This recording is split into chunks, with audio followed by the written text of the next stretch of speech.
आज की इस वीडियो में हम डिस्कस करने वाले हैं क्लास 7 के chapter number 11 exponents and power. Exercise 11.2 को स्टार्ट करने से पहले इस वीडियो में हम डिस्कस कर रहे हैं लॉज ऑफ एक्सपोनेंट्स, जो कि हमारे पास चैप्टर है एक्सपोनेंट्स एंड पावर्स। जैसे कि हमने देखा था एक्सपोनेंट्स क्या होते हैं, बेस क्या होते हैं। इस वीडियो में हम डिस्कस करने वाले हैं एक्सपोनेंट्स के कुछ लॉज। तो चलिए डिस्कस करते हैं पहले लॉ को। पहला लॉ जो हमारे पास है वो है a raise to the power m multiplied by a raise to the power n। अब इससे ये समझिए कि एक नंबर है वो है a, उसकी पावर है m। दूसरा नंबर हमारे पास भी a है और उसकी पावर n है, यानी कि a जो है बेस है और m और n जो है वो पावर है। अगर बेस सेम होता है, बेस सेम है तो पावर्स क्या हो जाएंगी, ऐड हो जाएंगी, यानी कि a की पावर m प्लस n हो जाएगा। ये है हमारा पहला लॉ। इसे आप एग्जाम्पल से समझें। अगर हमारे पास है 2 raise to the power 5 multiplied by 2 raise to the power 6। यहाँ पे देखिए बेस जो है सेम है 2 और इनकी पावर जो है डिफरेंट है। पहले नंबर में पावर जो है 5 है, दूसरा नंबर जो 2 है उसमें पावर जो है 6 है। तो हम इनको क्या करें, ट्रेडिशनल मेथड से सॉल्व ना करें, हम क्या करते हैं कुछ लॉज जो होते हैं एक्सपोनेंट्स को उनको अप्लाई करते हैं सिंप्लीफिकेशन के लिए, ताकि जो मल्टीप्लिकेशन है वो हमें 2 को 5 टाइम्स मल्टीप्लाई ना करना पड़े या 2 को हमें 6 टाइम मल्टीप्लाई ना करना पड़े। हम क्या करेंगे, लॉस को यूज करते हुए क्या कर लेंगे, ये हमारे पास हो जाएगा 2 raise to the power 5 plus 6, यानी कि 2 रेज टू द पावर 11। अब हमें पता चल गया कि क्या होगा, 2 रेज टू द पावर 11 होगा। अगर बेस सेम है और पावर अलग अलग है या सेम भी हैं तो भी क्या होगा, पावर्स ऐड हो जाती हैं। तो पहला लॉ था हमारा, if bases are same then powers are added. ये हमारे पास है पहला लॉ। चलिए डिस्कस करते हैं सेकंड लॉ को। सेकंड लॉ हमारे पास है a raise to the power m divided by a raise to the power n, यानी कि इस क्वेश्चन में भी बेस सेम है, बेस सेम है और पावर जो है डिफरेंट है। a raise to the power m को डिवाइड किया गया है a raise to the power n से। कुछ इस तरीके से हमारे पास दूसरा लॉ है। अब अगर बेस सेम है और पावर अलग अलग हैं तो हम क्या करते हैं, डिवीजन में क्या होता है, कुछ इस तरीके से हो जाता है a raise to the power m। जो न्यूमिनेटर में है वो तो न्यूमिनेटर में ही रहने वाला है। अब जो दूसरा डिनोमिनेटर में है, डिनोमिनेटर की पावर क्या होती है, माइनस हो जाती है, माइनस n। ये कैसे होता है चलिए देखते हैं। ये होता है a raise to the power m, जो न्यूमिनेटर में है वो न्यूमिनेटर में ही रहेगा। जो डिनोमिनेटर में था, डिनोमिनेटर से जब वो न्यूमिनेटर में आया तो उसका साइन जो है चेंज हो जाएगा। अगर प्लस का है तो माइनस हो जाएगा और माइनस का है तो प्लस हो जाएगा।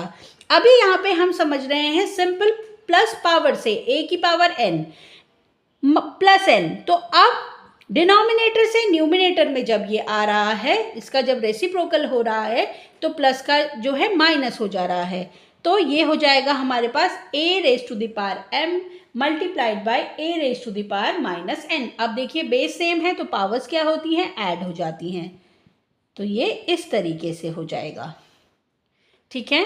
अब प्लस माइनस माइनस होता है तो ये हो जाएगा a raise to the power m minus n। तो ये फॉर्मूला, ये जो लॉ है वो इस तरीके से अराइज हुआ। ये था हमारा सेकंड लॉ। चलिए डिस्कस करते हैं थर्ड लॉ को। थर्ड लॉ में अगर हम देखें, a raise to the power हमारे पास है n और दूसरा बेस है हमारे पास जो है b raise to the power m। अब यहाँ पे देखिए a raise to the power m और दूसरा नंबर हमारे पास, नंबर या वेरिएबल जो है वो है b raise to the power m। यहाँ पे हमें बेस अलग दिख रहे हैं, बेस अलग हैं लेकिन सेम क्या है, पावर्स। अब जब बेस अलग होते हैं और पावर सेम होती है तो हम क्या करते हैं, बेसिस को आपस में मल्टीप्लाई कर लेते हैं, ब्रैकेट उन दोनों की ही पावर क्या हो जाएगी, क्योंकि पावर सेम है तो वो हो जाएगा a b raise to the power m। इसको एग्जाम्पल से समझते हैं। अगर हमारे पास है 2 raise to the power 6 multiplied by 3 raise to the power 6। अब देखिए बेस तो अलग है, एक जगह बेस है 2, दूसरी जगह बेस है 3, लेकिन पावर सेम है। तो इसको हम क्या लिख सकते हैं, 2 × 3 ब्रैकेट 6, ये हो जाएगा 6 रेज टू द पावर 6। कुछ इस तरीके से हमारे पास जो लॉ है वो अराइज हो जाएगा। तो थर्ड लॉ हमारे पास था, अगर if bases are different powers are same, तो क्या होता है, bases get multiplied with each other और पावर जो हो जाती है दोनों की ही सिमिलर हो जाएगी, कुछ इस तरीके से। नेक्स्ट जो लॉ हम डिस्कस करने वाले हैं वो है a raise to the power m divided by b raise to the power m। अब यहाँ पे देखिए बेस अलग हैं, पावर सेम है और डिवीजन में है, तो इसको हम किस तरीके से लिख लेंगे, a raise to the power m, division के बाद वाला, डिवीजन के जो राइट हैंड साइड में है उसको हम डिनोमिनेटर में लिख ले रहे हैं, तो ये हो जाएगा a raise to the power m upon b raise to the power m। इसको हम लिख सकते हैं a अपॉन b की होल पावर m। इसको समझेंगे हम किससे, एक एग्जाम्पल से। ये है हमारे पास 2 raise to the power 6 divided by 5 raise to the power 6। कुछ इस तरीके से हमारे पास एग्जाम्पल है, तो इसको हम लिख लेंगे अलग, 5 raise to the power 6 upon 2 raise to the power 6। Division के राइट वाला जो है उस एक्सपोनेंशियल फॉर्म को हमने डिनोमिनेटर में लिख लिया। अब ये हो गया 5 raise to the power 6 upon 2 raise to the power 6, और ये हो जाएगा 5 अपॉन 2 होल में पावर 6। कुछ इस तरीके से ये हमारे पास लॉ जो है अराइज हो जाएगा। नेक्स्ट लॉ जो हमारे पास है वो है a raise to the power m bracket whole n। अगर हमारे पास कुछ इस फॉर्म में क्वेश्चन गिवन होगा तो हम क्या करेंगे, ये जो पावर्स हैं एक ब्रैकेट के अंदर और एक ब्रैकेट के बाहर, दोनों ही एक ही पावर है, तो इनको किस तरीके से लिख देंगे, a raise to the power m into n, यानी कि a raise to the power m n। एक लॉ हो जाएगा हमारे पास ये। इसको एग्जाम्पल से समझेंगे। एग्जाम्पल हमारे पास 2 raise to the power 6 whole power 2, तो ये हो जाएगा 2 raise to the power 6 into 2, यानी कि 2 रेज टू द पावर 12। एक लॉ है ये हमारे पास।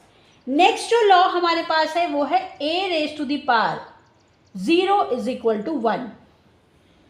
किसी भी नंबर की पावर अगर 0 है तो वो 1 होता है, यानी कि अगर हम देखें 3 रेज टू द पावर 0 तो वो 1 के इक्वल होगा, या अगर हम देखें 100 रेज टू द पावर 0 तो वो भी 1 के ही इक्वल होता है। तो कोई भी नंबर, कोई भी बेस जिसकी पावर 0 है वो क्या होता है, किसके इक्वल होता है, 1 के इक्वल होता है। ये थे हमारे कुछ लॉज ऑफ एक्सपोनेंट। अब इन्हीं बेसिस पे नेक्स्ट वीडियो में हम डिस्कस करेंगे एक्सरसाइज 11.2 को। वीडियो अच्छी लगे तो please like, share and subscribe करें। Thanks for watching.